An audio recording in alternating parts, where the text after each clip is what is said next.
আলোচনা আমাদের পথ দেখাবে। এবার বক্তব্য রাখার জন্য বিনম্র অনুরোধ করছি এই সেমিনারের রিসোর্স পার্সন তথা বিশেষ অতিথি ত্রিপুরা কেন্দ্রীয় বিশ্ববিদ্যালয়ের অধ্যাপক ডক্টর উৎপল বিশ্বাস মহোদয়কে।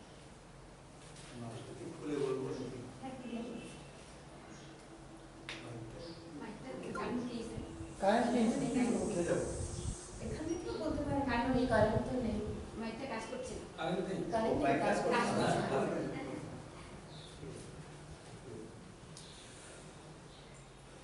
প্রথমে আমি সবাই শুনতে পাচ্ছেন?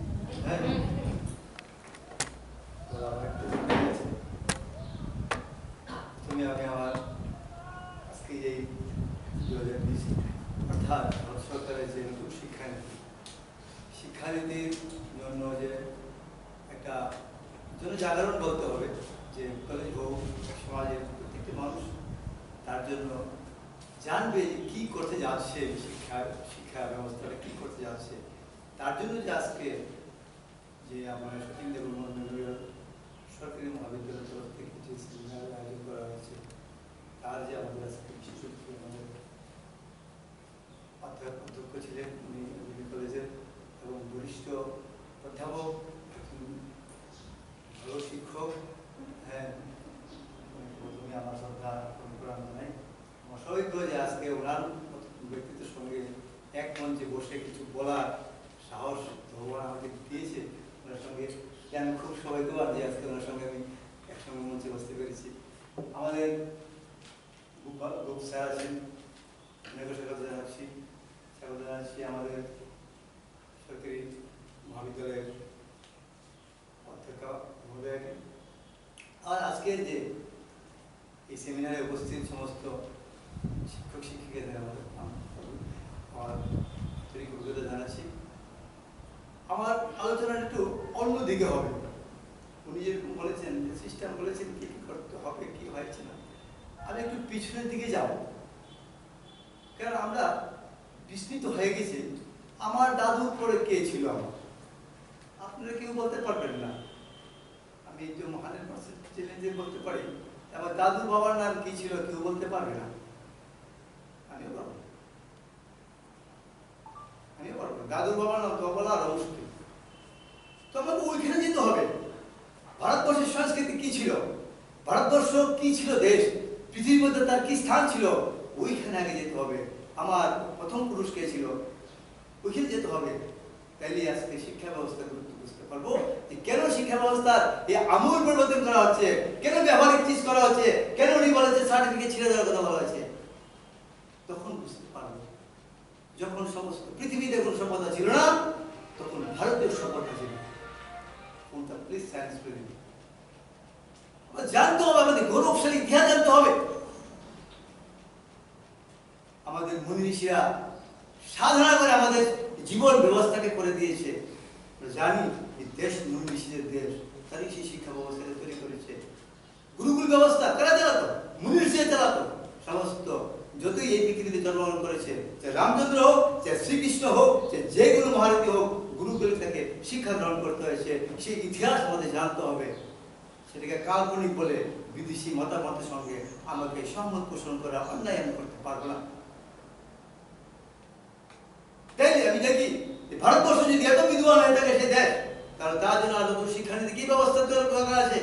আমাদের পরম্পরা যখন পৃথিবীতে কোন সভ্যতা ছিল না, যেটা আমি আগে উল্লেখ করেছিলাম, তখন ভারতবর্ষে আপনার নাম শুনি, কার নাম শুনি, বর্মামীর নাম শুনি, কর্ণাদের নাম শুনি, সুশ্রুতের নাম শুনি, আমরা ধন্বন্তরীর নাম শুনি, চরকের নাম শুনি। এরা তারা ছিল, এরা আমাদের শিক্ষা ব্যবস্থা প্রাচীন কাল থেকে শিক্ষা ব্যবস্থা তৈরি করে এসেছে, আমাদের শিক্ষা ব্যবস্থা দিয়ে গেছে। বলেছিলেন ডক্টরের কথা বলেছিলেন প্রফেসর স্যার, যখন পৃথিবীতে কোনো চিকিৎসা ব্যবস্থা উন্মূলন হয়নি, তখন ভারতীয় যে যারা নাম বললাম, যে সুশ্রুত, ধন্বন্তরী, চরক, এরা হাজারো চিকিৎসা রোগ নির্ণয় করে হাজারো অপারেশন ব্যবস্থা করে দিয়ে গেছিলেন সারা বিশ্বকে। আজকে আমরা জানি নিউটন মাধ্যাকর্ষণ শক্তি আবিষ্কার করেছিলেন, এর অনেক হাজারো বছর আগে কণাদ মাধ্যাকর্ষণ শক্তির কথা বলে গেছেন। আমরা জানি আমরা কেমিস্ট্রির কথা বলি, নাগার্জুন কেমিস্ট্রি ব্যবস্থা করে দিয়ে গেছিলেন। আজকে আমরা শূন্য ব্যবহার করি, সেটা ভারতবর্ষের অবদান। আজকে আমরা 1 2 3 4 5 দেখি, সেটা ভারতীয় শিক্ষা ব্যবস্থার অবদান। এলে আমরা এমন একটা দেশে জন্মগ্রহণ করেছি যে দেশটা কি শিক্ষা দীক্ষায় জীবন পদ্ধতি কেমন ছিল, আমি ততটুকু ভোগ করবো যতটুকু আমার দরকার। রাজা কেমন হবে, প্রজার হিতাকাঙ্ক্ষী হবে, রামচন্দ্র সেটা দেখিয়ে দিয়েছিলেন। সারি ব্যবস্থা ভারতবর্ষের মধ্যে ছিল বলে ভারতবর্ষে পৃথিবীর সমস্ত দেশ থেকে এসে আমাদের এখানে পড়াশোনা করতো। তার প্রমাণ আপনাদের সবার কাছে আছে, নাম জানেন। নালন্দা বিশ্ববিদ্যালয়, তথ্য বিশ্ববিদ্যালয়, এগুলি কি ছিল? সমস্ত বিশ্বের মানুষ এখানে এসে পড়াশোনা করত। তবেই আমাদের দেশ বিশ্বের মধ্যে শ্রেষ্ঠ ছিল। দেশ ভারতবর্ষকে বিশ্বগুরু বলতো। আবার রবি ঠাকুর বলেছেন, আমরা আবার জগৎ সভায় কি লব, কি লব? আমরা শ্রেষ্ঠ আসন লব। তো শ্রেষ্ঠ লব মানে কি? আমরা শ্রেষ্ঠ আসন থেকে আমরা অনেক দূরে সরে গেছি। কেন দূরে সরে গেছি? আমরা আমাদের সংস্কৃতি বলে গেছি। আমরা আমাদের পিতৃপুরুষের যে কাজ করে গেছেন সমস্ত বিস্মৃত হয়ে আমরা বিদেশিদের থেকে এমন ধার করা জিনিস নিয়ে আমরা চলছি। ফলে আজকে আমাদের এই ব্যবস্থা দিনকে দিন আমাদের শিক্ষা ব্যবস্থা পরিবর্তন করতে হয়।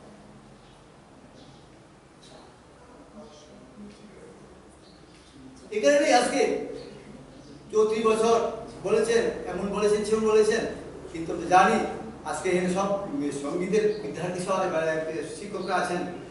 আমরা জানি যে বেদ পাঠ সঙ্গীতের মাধ্যমে হতো, কোনো লিখিত কোনো রূপ ছিল না, মুখস্থ রাখতে হতো। সঙ্গীতের উত্তার চড়াও এগুলির মাধ্যমে মুখস্থ করানো হতো। ধীরে ধীরে ধীরে ধীরে শিক্ষা ব্যবস্থা আগের দিকে बढ़ते গেল। আমরা দেখলাম যে দেশের মধ্যে অনেক উত্তার চড়াও হয়েছে। সেই দেশে আমি যাবো না, তো শিক্ষা নিতে এসে যাবো। উত্তার চড়াও হয়েছিল, অনেক উত্তার চড়াও এসে আমরা দেখলাম যে ইংরেজ এই দেশে এসেছে। মেকেলে সাহ এক শিক্ষা ব্যবস্থা করে গেছেন। কেমন শিক্ষা ব্যবস্থা? ওদের কাজগুলি করার জন্য একটা কেরানি সিস্টেম করে দিয়ে গেল। ভারতবর্ষের মানুষগুলিকে শুধু শরীরটা শুধু মানুষ, মাথাটা ইংরেজ করে দিল। উনি বলেছিলেন সার্টিফিকেট ছিঁড়ে ফেলে দিচ্ছে, মেঘলে সিস্টেমের জন্য ছিঁড়ে ফেলে দিচ্ছে। কি পড়ানো হচ্ছে? আমেরিকার রাষ্ট্রপতির নাম কি, প্রথম রাষ্ট্রপতির নাম শেখানো হচ্ছে। আমার 2 পুরুষের নাম জানি না। কি শেখানো হচ্ছে? পিইউটি পুট, বিইউটি বাট, সিএইচই কেমিস্ট্রি হবে, আর সিএইচই চুপড়া হবে। কেন কেমিস্ট্রি আর চুপড়া কেন হবে? তো চুপড়া কুপড়া কি কেন হচ্ছে না? কেন কুপড়া হচ্ছে না? যদি কেমিস্ট্রি হতো কুপড়া হওয়ার দরকার ছিল। আর আমরা সেই ব্যবস্থা দিকে আমরা যাচ্ছি, সেটা পরে আসবো। আপনারা ভেবে দেখবেন, চিন্তা করি ওই ব্যবস্থা দিকে আমরা ঘুরে যাচ্ছি। ফলে আজকে এই অবস্থা হচ্ছে। শিক্ষা ব্যবস্থা, নতুন শিক্ষা ব্যবস্থা এসছে। আমি আর বেশি পিছন দিকে যাবো না, বর্তমান দিকে চলে আসছি। কি করেছে? 5 + 3 + 3 + 4। 5টা মানে কি? 3 বছর আর 2 বছরকে ভাগ করে দিয়েছে। প্রিলিমিনারি স্টেজ 3 বছর তাকে ফাউন্ডেশন শিক্ষা দিত, শিক্ষা দেবে তাকে। তার যে আমরা জানি যে রামকৃষ্ণ ঠাকুর বলে গেছেন, নরম মাটি যে থাকে এটা দিয়ে আপনি যে কোনো জিনিস বানাতে পারবেন। যখন সে শক্ত হয়ে যায় মাটি, বানানো যায় না। তাহলে আমরা যদি প্রত্যেকটি ব্যক্তিকে যদি ফাউন্ডেশন না ঠিক করে দিতে পারি, আমরা যদি তার বেস ঠিক করে না দিতে পারি, সেই ব্যক্তি কি করে দেশের কাজ করবে? সেই ব্যক্তি কি করে দেশের জন্য সে রিসার্চ করবে? সেই ব্যক্তি কি করে সে দেশের ইতিহাস সম্পর্কে জানবে? সেই ব্যক্তি কি করে দেশের প্রতি সাধারণত থাকবে? সেই ব্যক্তি স্ট্রং কি করাবে? এই বিল্ডিং যদি বেস ঠিক থাকতে একটু তো পরে পরে ভেঙে যায়। এই কারণে এই শিক্ষা ব্যবস্থাতে যেটা প্রথম গুরুত্ব দেওয়া হয়েছে সেটা হলো ফান্ডামেন্টাল বেসিক ঠিক করতে হবে ছোট বাচ্চা থেকে। আমরা জানি বিশ্বজিৎ বিদ্যাসাগর কবিতা লিখেছেন, অনেকে লিখেছেন।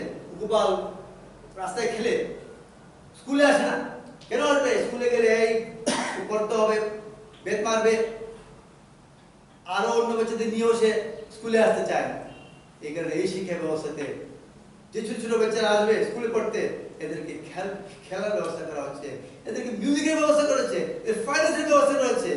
আমরা জানি আজকে স্যারের সঙ্গে কথা হচ্ছিল, জিটিভিতে অনেক ভালো ভালো প্রতিভাবান শিল্পীরা গান করে আসছে। আজকে জানি ছোট ছোট ছেলেমেয়েরা খুব ভালো আর্ট করে, খুব ভালো আজকে গান করে, খুব ভালো ফুটবল খেলে, খুব ভালো ক্যারাম খেলে, খুব ভালো দাবা খেলে এরা। কিন্তু কি হয়? কিছুদিন পরে ওর ডাক্তার, ইঞ্জিনিয়ার, ওর সব কিছু হওয়ার জন্য সে বিশাল প্রতিভাটা বিলীন হয়ে যায়। না হয়তো ডাক্তার হতে পারে, না হয়তো শিক্ষানীতির একটু সম্পূর্ণ অভাবের জন্য। এই কারণে নতুন শিক্ষা ব্যবস্থা রাখা হয়েছে যে এই বালক যে বালক প্রতিভাবান হবে তাকে তাকে বেশি গুরুত্ব দেওয়া হবে তার পড়াশোনার সঙ্গে সঙ্গে। এই কারণে উনি বলেছিলেন ভোকেশনাল ট্রেনিং এটাকে ইন্টেনসিভ বলা হয়েছে। জানি ডাক্তারি করলে ইঞ্জিনিয়ারিং করলে তবে ইন্টেনসিভ কোর্স করে 1 বছর সবাই জানেন, কিন্তু এখন কি করা হয়েছে যেই ছেলেটি 6 ক্লাসে যাবে উনি যেটা উল্লেখ করেছিলেন তখন তাকে ইন্টেনসিভ করতে হবে। কেউ হয়তো মিউজিকে খুব ভালো, কেউ হয়তো ফাইন্যান্সে খুব ভালো, কেউ কম্পিউটারে খুব ভালো, কেউ হয়তো খেলাধুলা খুব ভালো, তাকে 10 দিনের জন্য তার কম্পালসারি একটা ওই বিশিষ্ট ব্যক্তিত্ব বা বিশিষ্ট প্রতিষ্ঠানের কাছে তাকে 10 দিনের ট্রেনিং দিতে হবে। কেন নিতে হবে? তাকে ওই বিষয়ে স্বাবলম্বীকরণ করতে হবে, আত্মনির্ভর করে তুলতে হবে, তার মধ্যে কনফিডেন্স দেখাতে হবে। আজকে যে ফ্যানটা ঠিক করতে পারলো না স্যার বললো, তার মধ্যে আত্মবিশ্বাস ছিল না যে আমি কি পড়াশোনা করলাম, একটা ফেরি ঠিক করতে পারলাম না, আমি কি ইঞ্জিনিয়ার করে আসলাম। তাকে ওইটা দিতে হবে। যদি সে একটা ভালো টুকুর সঙ্গে থাকে, একটা ভালো আর্টের একটা টুকুর সঙ্গে থাকে, সে যদি একটা ভালো খেলাধুলার টুকুর সঙ্গে থাকে, সে ভালো দাবা খেলার টুকুর সঙ্গে দৌড় দিয়ে সে করে আসে, সে যদি আজকে আমি মিউজিক উদাহরণ দিচ্ছি, যদি পণ্ডিত বিজু মানুষের সঙ্গে যদি এখানে একটা ছোট 6 বছরের বাচ্চা যদি যায় যে 6 ক্লাসে পড়ে, তাহলে 6 ক্লাস মানে 10-11 বছর হবে, সে যদি ওখানে যায় 10 দিন ট্রেনিং করে আসে, এই যে তার কাঁচা মাটির মানসিক অবস্থা, সে কতটুকু ভালো শিখতে পারবে, সে কতটা জীবনে দিশা পাবে, তার মধ্যে যে একটা আত্মবিশ্বাস জাগানো, সে না আমি চাকরি নিব না, আমি কিছু নিজেই করতে পারবো, এই যে আত্মনির্ভরতা, সে বলছি কারেন্ট নেই কোনো মেশিন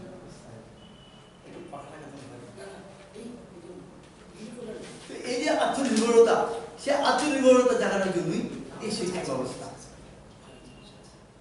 তারপরে আমি দেখি 6 থেকে 8 এগুলি করতো, 9 থেকে যে আরো 3টা স্টেপ আছে দেখি আমি, এই 3টে স্টেপে কি সেমিস্টার সিস্টেম হবে করা, মিউজিকে আসছে সেমিস্টার সিস্টেম হবে করাতে, 6 মাস সময় সেমিস্টার থাকবে। আজকে আমি দেখি অনেক বাচ্চারা কি করে সারা বছর স্কুলে যায় না, 2 মাস 1 মাস স্কুল করে সে ভালো নাম্বারই পেয়ে যায়, হয়তো সে পড়াশোনা ভালোই হয়তো করে, কিন্তু এখন সেমিস্টার সিস্টেম যদি পড়াশোনা করানো হবে, যে ব্যবস্থা শিক্ষানীতিতে আনা হয়েছে 6 মাস অন্তর অন্তর পরীক্ষা হবে, সে 9 থেকে হবে, এই সেমিস্টার সিস্টেম 6 মাস পরে পরীক্ষা হবে, কিন্তু রেজাল্টটা তার 1 বছরের রেজাল্ট হবে। তার বিষয় ব্যবস্থাতে দিদিমণি বলেন কোনো ইয়ে থাকবে না, এই মানে বাধ্যবাধকতা থাকবে না, যেই যার চয়েস শেষে সায়েন্সের যদি কোনো মানে স্পেসিফিক যেই ধরনের মানে শিক্ষানীতি যেরকম বাড়াবে, যে একটা নিশ্চয়ই একটা কিছু একটা বাড়াবে, সেই যেটা হবে তার মধ্যে যে বিষয়গুলি কোনো সায়েন্সের আছে সে হিস্ট্রি পড়তে পারবে, জিওগ্রাফি করতে পারবে, সে সোশ্যাল সায়েন্স করতে পারবে, সোশ্যাল সায়েন্সের স্টুডেন্ট সে মিউজিক করতে পারবে, সে কেমিস্ট্রি করতে পারবে, সে মেথমেটিক্স করতে পারবে। এই যে একটা উনি বলেন যে এটা যেটা যে মানে মাল্টি চয়েস জিনিসটা, এই জিনিসটা করতে পারবে, তাহলে কি হবে? তাহলে প্রত্যেকটি ব্যক্তি এই দেশের সমস্ত জিনিস জানতে পারবে। হিস্ট্রির যে ব্যক্তি আছে সে সায়েন্স জানতে পারবে, সায়েন্সের যে ব্যক্তি আছে সে কমার্স জানতে পারবে, কমার্সের যে ব্যক্তি আছে সায়েন্স জানতে পারবে, কমার্স সবাই সবটা জানতে পারবে, ফলে ব্যক্তি এটা সম্পূর্ণ হবে। ব্যক্তি অসম্পূর্ণ থাকবে না। কলেজ যাবে, বলেন কলেজ যাবে, কলেজে গিয়েও সেই ব্যবস্থা আসে যে আগে কি ছিল সায়েন্স, কমার্স, আর্টস, মানে আপনাকে একটা সীমা দিয়ে দিল যে এই সীমার মধ্যে আপনাকে থাকতে হবে, মানে আপনার চিন্তা ভাবনা একটা গণ্ডির মধ্যে বন্ধ করে দিল যে আপনি সায়েন্স, আপনি আর্টস, আপনি কমার্স, কিন্তু এই যে অবধারণা, এই অবধারণা এই শিক্ষা ব্যবস্থা থাকবে না। এই শিক্ষা ব্যবস্থা কোনো আর্টস কমার্স সায়েন্স বলে থাকবে না, সমস্ত বিষয় সমস্ত বিদ্যার্থী পড়তে পারবে, যেটা উনি উল্লেখ করেছেন। তারপরে উনি রিসার্চের কথা উল্লেখ করেছেন। আমরা জানি বিশেষ করে রিসার্চে এই দেশ খুব উইক। আমরা যখন দেখি পিএইচডিতে উনি ঠিক বলেছেন যে এখানে কলেজে সেরকম সুবিধা নেই, বিদ্যার্থীরা যখন এখানে পড়তে যায় এখান থেকে এরা ওই বিষয়টি বুঝতে পারে না, কিভাবে অনুসন্ধান করতে হবে, কিভাবে এই কাজ করতে হবে। এই কারণেই 3 বছর বিয়ে পড়ানো হবে, যারা উনি কলেজের সার্টিফিকেট, ডিপ্লোমা এবং ব্যাচেলার সেগুলো উল্লেখ করেন। আমি উনি 3 বছর পড়ছি, 4 বছরের যে কোর্সটা খুবই ইম্পর্টেন্ট। এইটা সমস্ত বিদ্যার্থীর জন্য সে কিভাবে রিসার্চ করবে, সে কিভাবে একটা জিনিস অনুসন্ধান করবে, তার যে অনেক মানে দুর্বল যে মানে পয়েন্টগুলি থাকে, সেই পয়েন্টগুলি সে নিজেকে সশক্ত করতে পারবে। এই 4র্থ বছরে সে তার জন্য সার্টিফিকেট দেওয়া হবে, 1 বছর এমএ 1 বছর পড়তে হবে তাকে যখন সে এই কোর্স করে যাবে। আর বাকি যে বিষয়গুলি আমরা বললাম যে খেলাধুলা বা মিউজিক, এই জিনিসগুলি, এই মিউজিক আমাদের থাকবে। কারণ যখনই আমরা দেখবো যে এক্সট্রা কারিকুলাম যে আজকে আমরা যে শিক্ষা ব্যবস্থা, আগের যে প্রাচীন শিক্ষা ব্যবস্থা আমরা দেখি, যে পুরনো যে শিক্ষা ব্যবস্থা আমরা চলে আসছে, যে এক্সট্রা কারিকুলাম উনি কি করে, প্রীতম বাবু খেলাতে খুব ভালো, জাতীয় পুরস্কার পেয়ে এসছে। আমাদের চিন্ময় বাবু ওইখানে উনি হকি খেলাতে উনি সার্টিফিকেট নিয়ে এসছে, উনি এটা এক্সট্রা কারিকুলাম। কিন্তু এখন হবে না, এক্সট্রা কোনো কারিকুলাম হবে না, এখন ইনক্লুডেড কারিকুলাম ইনক্লুডেড থাকবে স্টুডেন্টের মধ্যে। তাইলে যদি আমি যদি খেলাধুলা আর্ট যত আমাদের আলো যত কিছু আমাদের কলা যে আছে, 64 কলা যতগুলি বিভাগ আছে, সেই বিভাগগুলি যারা আমাদের পারঙ্গত স্টুডেন্টরা, তারা যখন এই বিষয়গুলি যখন তারা পড়বে, তখন অটোমেটিক্যালি এই কলেজগুলিতে হোক, স্কুলগুলিতে হোক, মিডল ব্যবস্থা 8 থেকে 6 থেকে 8 ব্যবস্থা, মিডল শিক্ষা ব্যবস্থা যেটাতে স্টুডেন্টরা গিয়ে রিচার্জ করবে, বিভিন্ন জায়গাতে ইনস্টিটিউট করবে, সফটওয়্যার কম্পিউটারে যাবে, সব জায়গায় যাবে, এরা নিজেরা কিসে করবে, সব কিছু বানানোর শিক্ষা পাবে। এই জিনিসটা করতে গেলে মিউজিক যদি তারা কেউ নেয়, সেই মিউজিকেও আমাদের অনেক স্কোপ আসবে। আজকে মিউজিকের বিদ্যার্থীরা যারা পড়াশোনা করছে, তারাও এখানে অ্যাবজর্বমেন্টের অনেক সুবিধা থাকবে, তাদেরকেও এখানে ডিমান্ড আসবে যে ওখানে মিউজিক টিচার হিসেবে বা স্কুলে হোক, কলেজে হোক, সব জায়গাতে হোক, মিউজিকের সুবিধা থাকবে। এই কারণে আর মিউজিকে যারা করে এই শিক্ষা ব্যবস্থাতে তাদেরকে স্বাবলম্বী করবে, আত্মনির্ভর সমাজ বানাবে। আগে আমাদের সমাজ আত্মনির্ভর সমাজ ছিল, আগে পরনির্ভর সমাজ ছিল না ভারতীয় সমাজ। এখানে বলেছিলাম যে আমাদের সমাজ অনেক বেশি উন্নত ছিল, আমাদের সমাজ বৈভবশালী সমাজ ছিল, সমস্ত বিশ্বকে দান করতো, দানবীর রাজ্যের রাষ্ট্র হিসেবে ভারতবর্ষে পৃথিবীর কাছে পরিচিত ছিল। আমরা জ্ঞান দান করেছি, ধন দান করেছি, সবকিছু দান করেছি, আমাদের জন্য শেখানো হবে।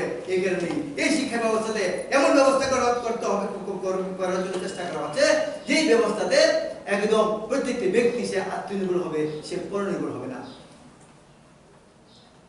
এটা হচ্ছে তার মূল উদ্দেশ্য, সেই উদ্দেশ্য নিয়ে এগুচ্ছে। এখন আরো কিছু কিছু বিষয় আছে যেগুলো আপনাদের জানা দরকার। যেমন উনি একটা বলেছেন কলেজের ব্যাপারে। কলেজ ধরুন একটা উদাহরণ দিচ্ছি আমি, কলেজে ধরুন 200 স্টুডেন্ট টিচার আছেন, শিক্ষক মশাই আছেন এমনি কলেজে, আবার যখন এমবিবি ইউনিভার্সিটিতে 10 জন টিচার আছে। তো ওই যে টিচার স্ট্রেংথ বা তাদের স্টুডেন্ট স্ট্রেংথ ওইভাবে যদি তারা 10-15 বছর তারা চালাতে পারে, তারাই একটা ডিগ্রি বিশ্ববিদ্যালয়ের মতো হয়ে যাবে, তারাই প্রশ্ন করবে, তারাই সমস্ত কিছু সিলেকশন করবে, সমস্ত কিছু তাদের উপরেই এসে। কিন্তু এটা সময় সাপেক্ষে আসবে। তাহলে কলেজগুলো তার সে নিজে পায়ে দাঁড়ানোর যে স্টেবিলিটি বা তার যে মানে কি বলা হয় এই যে ক্ষমতা, সেই ক্ষমতা সে ডেভেলপমেন্ট করবে, যে না আমার কলেজও আমি ওই কলেজের মধ্যে ডেভেলপ করে আমি নিজে স্বপ্রস্ত করবো, নিজে স্বাবলম্বন হবো। এই যে প্রত্যেকটি ব্যক্তি, প্রত্যেকটি সংস্থাকে স্বাবলম্বী করার যে একটা প্রসেস এই শিক্ষা ব্যবস্থা আছে, সেটা একটা আগামী দিনে আমাদের জন্য একটা বিশেষ বড় একটা অবদান থাকবে আমাদের দেশকে আরো এগিয়ে নিয়ে যাওয়ার জন্য। আর উনি বলেছেন যে সায়েন্স কলেজ, ওই কলেজকে বাড়াতে হবে, ওই কলেজগুলি ডিজাইন চেঞ্জ করতে হবে ওদেরকে। ওই সায়েন্স কলেজ কোনো কলেজ থাকবে না। যদি তোমাকে সায়েন্স কলেজ রাখতে হয়, তাহলে এই নতুন শিক্ষানীতি অনুসারে যেই ব্যবস্থা দেওয়া হয়েছে সেই ব্যবস্থা অনুসারে যদি কলেজ চালাতে পারো, তাহলে তুমি কি চালাতে হবে, তোমাকে ওই ব্যবস্থার মধ্যেই আসতে হবে। শুধু সেই সায়েন্স করাতে পারবে না, সবকিছু করাতে হবে তাকে, তার ডিজাইন চেঞ্জ করতে হবে। আর ছোট ছোট ছেলে মেয়েদের দিকে আবার আসছি, আপনার ছেলে আছে, আপনারা সবাই বয়স্ক, ছোট ছোট ছেলে সবাই আছে, ব্যাগ বস্তা নিয়ে যাচ্ছে, চলতে পারে না, চলতে পারে না, আর চলতে পারি না, এই বুঝাবে। একটা বাচ্চা ছেলে পারে তো বুঝাবে ব্যাগ নিয়ে যেতে বলুন। আর ইংলিশে এই স্কুলে গেলে বলে তোমার মা বাবা কি ইংলিশ জানে, তোমার মা বাবার টেস্ট হবে ইংলিশ জানে কিনা, তোমার বাড়িতে ইংলিশ পড়াতে পারবে কিনা, ইংলিশ শিক্ষা। মা বাবা ইংলিশ না বললে মার টেস্ট নেওয়া হবে, বাবার টেস্ট নেওয়া হবে, ইংলিশ না বললে তুমি ইংলিশ স্কুলে ভর্তি করা যাবে না। প্রমাণ আছে আমার কাছে, দিতে পারবো। অনেক স্কুল কলেজ আছে ভারতবর্ষ মধ্যে, মা বাবার টেস্ট নেওয়া হয়, সে ইংলিশ পাঠ করতে পারে কিনা। আর যখন সেই মা বাবা যখন ওই স্কুলের টিচারকে জিজ্ঞেস করে যে অনুপ্রাস অলঙ্কার কি, সে বলতে পারে না, কাবিলিয়ত কি, কাবিলিয়তের ইংলিশ বলতে পারে না, তখন ওই মাথা পেতে বলে যে কাবিলিয়তের ইংলিশ হচ্ছে এটা। এই দেশে আমরা বাস করি, আমরা সবাইবার হারিয়ে ফেলেছি। আজকে ইংলিশ কোনো, আমি ইংলিশের ভাষার কোনো আমি অবজ্ঞা করছি না, আমি শুধু শুধু ইংলিশের দিকে কেন যাব? আমরা শিক্ষা মাতৃভাষায় হবে, ছোট ছোট ছেলেমেয়েদের যখন মাতৃভাষা শিক্ষা হবে, সমস্ত শিক্ষা সে মাতৃভাষায় করতে পারবে। আজকে ত্রিপুরাতে অনেক ভাষা আছে, বাংলা আছে, ককবরক আছে, মণিপুরি ভাষা আছে। বাংলা ককবরক তো আমাদের সরকারি ভাষা হিসেবে দেওয়া হয়েছে। ককবরক সরকারি ভাষা হয়েছে কিনা আমার ঠিক এখন জানা নেই। ককবরক ভাষা হয়তো সরকারি হয়ে গেছে। সব ভাষাতে শিক্ষা হবে। মাতৃভাষা যখন সেটা রিচার্জ করবে, মাতৃভাষা সে পড়বে, তো সে পড়াটা তার ভাবটা আরো বেশি দিতে পারবে। ইংলিশের ভাষা শুনলেই সে আর বেশি দূরে এগোতে চায় না। আমাকে ইংলিশ রিসার্চ করতে হবে, আমাকে ইংলিশে পড়তে হবে। না না না, আমার তাহলে ইংলিশ পড়া হবে না, পারবে। সে বইয়ের বুঝ সেটি না, আমার ছেলেকে স্কুলে পাঠাবো না, আমার ছেলে সুস্থ থাকুক, ভালো থাকুক, আমার ছেলে মেরুদণ্ডটা বেকার করতে চাই না, আমি এই স্কুলে ভর্তি করি। স্কুলের ছেলেমেয়েরা কোনো ব্যাগ নিয়ে যেতে হবে না, বিনা ব্যাগে স্কুলে যাবে। এই যে ইন্টার্নশিপের কথা বলে করলাম, সেই ইন্টার্নশিপও ছেলেমেয়েরা বিনা কোনো কাগজপত্র কিছু লাগবে না, হাতে কলমে শিক্ষা শিখবে। তখনই তার মান অর্জন করতে পারবে, ফ্রেন্ড ঠিক করতে পারবে। হাতে কলমে শিক্ষা হবে এই শিক্ষা ব্যবস্থাতে, কোনো কাগজপত্র লাগবে না। আজকে আমরা একটা ইমানদারিতে একটা কথা বলি, সত্যতাকে সবাই বলেন, এত বছর পড়াশোনা আপনিও করে এসেছেন, আমিও করে এসেছি, সবাই করে এসেছি। কি গাছে লেগেছে বলেন দেখি? সায়েন্সে যারা পড়েছেন, a minus b square, a square minus plus b square, 2ab plus b কি কাজে লেগেছে বলেন? আপনি কোন কাজে লেগেছে আদৌ কি বলুন? আপনি আমেরিকার রাষ্ট্রপতির নাম জানিয়েছেন, ইংল্যান্ডের নাম এসেছেন, আপনি কোন কাজে লেগেছে বলুন? শিক্ষা ওটি কাজে লাগে যেটা নাকি মস্তিষ্ক থেকে হৃদয়ে আসে। এখানে শিক্ষক সমাজেরও আজকের এই শিক্ষা ব্যবস্থাতে অবদান আছে। শিক্ষা শিক্ষক সমাজের বিশাল বড় আজকে দায়িত্ব বেড়ে যাবে। আমি এমন শিক্ষা দিতে হবে যে শিক্ষা নাকি ওর মাথার মধ্যে না, সার্টিফিকেট মধ্যে থাকবে না, তার হাতে কলমে থাকবে শিক্ষা। যেখানে সে যাবে সে দেখবে যে না, এই শিক্ষা ব্যবস্থা হাতে কলমে করতে পারছে, তার জন্য শিক্ষকদের বিশাল বড় দায়িত্ব বেড়ে গেছে। এখানে আমাদের শিক্ষক সমাজের উপরে বিশাল বড় দায়িত্ব এই শিক্ষা ব্যবস্থাকে সফলতার দ্বার দুয়ারে পৌঁছানো এবং সফলতার সিংহাসনে বসানো। এখন আর এই নেই যে আমি বিজনেস করেছি, আমি বিয়ে করেছি, আমি বিএসসি করেছি, আমি বিকম করেছি, আমি চাকরি অ্যাপ্লাই করে দিলাম, কিছুই করতে পারলাম না। আমরা তিনটে পরীক্ষা আসে এখানে। এবার এমন সিস্টেম করা হচ্ছে যে শিক্ষা ব্যবস্থার পরে সে নিজেই প্রেজেন্টেশন দিতে পারবে, সে নিজেই হাতে কলমে দেখাতে পারবে। তখন কার গেইন যাবে? সেটা শিক্ষক সমাজে যাবে। এই কারণে আমাদের ভারতীয় শিক্ষা ব্যবস্থা, ভারতীয় ব্যবস্থা বলা হয়েছে, বৈদিক পরম্পরা বলা হয়েছে, শিক্ষককে বলা হয়েছে গুরু ব্রহ্মা, গুরু বিষ্ণু, গুরু মহেশ্বর। আবার অপোজিটে বলা হয়েছে শিষ্য হচ্ছে, ছাত্র হচ্ছে শিব স্বরূপ। আমি ভাগ্যবান শিক্ষক, আমার কাছে একজন শিক্ষার্থী এসছে, শিব রূপে এসছে, আমি ওকে সেবা করার ঈশ্বর আমাকে একটা সুযোগ দিয়েছে, আমি ওকে সেবা করবো। এই ব্যবস্থা কজন শিক্ষক সমাজ জানে? কজন? আমি জানি, কজন জানে? আজকে আমি একটু লেকচার দিয়ে চলে আসলাম, তুমি বুঝে বুঝো না বুঝে নাই। এই যে ব্যবস্থা আমাদের প্রাচীন, এই কারণে আমি বলছি আমার প্রাচীন যেতে হবে, ভারতবর্ষের প্রাচীন ব্যবস্থা যেতে হবে। এই ব্যবস্থা থেকে বিশ্বের কোন শিক্ষা ব্যবস্থা, বিশ্বের যত রাষ্ট্র আজকে উন্নতি সাধনের চরম শিখরে গেছে, এরা ভারতবর্ষের শিক্ষা ব্যবস্থার এক পায়ে এগিয়ে কোন নতুন শিক্ষা ব্যবস্থা চালু করতে পারবে না। সমস্ত কিছু ভারতবর্ষের মধ্যে আছে। এখানে নেই ভারতবর্ষের, আমি যেটা বললাম যে শিক্ষক যেমন ব্রহ্মা বিষ্ণু মহেশ্বর, তেমন শিষ্য শিবরূপ। যখন আসবে তখন আমি শিবরূপ থেকে সেবা করবো। তখন এই সেবা করবে তখন শিষ্য যখন যখন সে উপরে যাবে তার কাবিলিয়তে, তার ব্যবস্থাতে, তখন যে শিক্ষা ব্যবস্থা সে গুরু না, গুরুকে সে স্মরণ করবে যে না, ওই শিক্ষা ব্যবস্থার জন্য ওই গুরুর জন্য আমি গেছি। সেটা হচ্ছে প্রকৃত বিদ্যা। আর আমরা এই যে পড়ি, আমি আপনি গ্রুপ 1 থেকে আপনি বিয়ে অবধি করেছেন, কোন ক্লাসে কি প্রশ্ন আসছে, কোন ক্লাসে কি হয়েছে আপনি বলতে পারবেন, কিন্তু কিছু কিছু ঘটনা আপনি মনে থাকবেন। কোন শিক্ষক কিছু বলেছে, এই দেখো এটা, হ্যাঁ, কোন শিক্ষক বলেছে দেখো এই পরিপাক করা খুব ভালো, কেউ যদি বিপদে পড়ে তাকে সাহায্য করা খুব ভালো, কেউ যদি খুব বিপদ তৎক্ষণাৎ তাকে হেল্প করা তোমার কর্তব্য। বা মা বাবাকে রোজ সকালে উঠে প্রণাম করা উচিত, মা বাবাকে শ্রদ্ধা করা উচিত, গুরুজনকে ভক্তি করা উচিত। হ্যাঁ, বিদ্যা অর্জন করা, বিদ্যা মানে ধন, মানে খুব অমূল্য ধন, হ্যাঁ, তার থেকে কোনো উপরে কিছু হয় না, বিদ্যা সব অর্জন করতে। এই যে কথাগুলি, সেই কথাগুলি কিন্তু আমাদের মনে থাকে। কি বিধিবিদ বললাম, কি ম্যাথমেটিক্স বললাম, কি হিস্ট্রি বললাম, কিছু মনে থাকে না। ওই গুরু আমাকে বলেছিল ওইটা করার জন্য, আজকে আমার জীবন সেটা কাজে এসছে। একটা উদাহরণ বলি আপনাকে। এক শিক্ষক স্কুলে পড়াচ্ছিল যে কেউ বিপদ হলে তৎক্ষণাৎ তাকে হেল্প করা উচিত। ফ্লাড এসছে, বন্যা এসছে, বিদ্যার্থী অনেক বড় হয়ে গেছে, পরে বিএ পাস করে অনেক করেছে, অনেক বয়স হয়ে গেছে, কিন্তু যখনই সে দেখলো জানি ফ্লাডের মধ্যে 2-3টে বাচ্চা ভেসে যাচ্ছে, সে তৎক্ষণাৎ তার গুরুর কথা মনে এসে গেল। তৎক্ষণাৎ সে জুতা তোলার সময় নেই, সে ঝাঁপিয়ে সে বাচ্চাদেরকে রক্ষা করলো। তাকে পুরস্কার দেওয়ার জন্য তাকে নির্বাচিত করা হলো। তখন জিজ্ঞেস করলো যে আপনি সেই প্রেরণা কোথা থেকে পেলেন? তখন বলা হলো যে প্রেরণা বা প্রাইমারি স্কুলের শিক্ষক করেছিল যে যদি কখন কোনো বিপদে পড়ে তাকে তৎক্ষণাৎ তাকে হেল্প করা উচিত। তাহলে আমার সেখানে স্কোয়ার মাইনাস 2ab + b² কি কাজে এসছে? আমার আমেরিকার রাষ্ট্রপতির প্রথম নাম কি কাজে এসছে? তখন যদি বলেন আমি রাষ্ট্রপতির প্রথম নাম জানি, আমি ইংল্যান্ডের প্রথম রানীর নাম জানি, ওই তো বাচ্চা তো বেশি বলে যেত। কোনটা শিক্ষা কাজে এসছে? এই শিক্ষাই ব্যবস্থায়। তখন স্যার গুরুকে যা বললো যে আপনার শিক্ষা কাজে এসছে আজকে আমার, ওই ব্যবস্থা হচ্ছে আমাদের। আরো অনেক উদাহরণ আছে, দিন শেষ হয়ে যাবে, হ্যাঁ সবাই নেই আরো বলবে। তো এই যে ব্যবস্থা, হাতে কলমে শিক্ষা দেওয়া, হৃদয়ের মধ্যে শিক্ষাকে স্থাপন করে দেওয়া, সেটা হচ্ছে প্রকৃত শিক্ষা।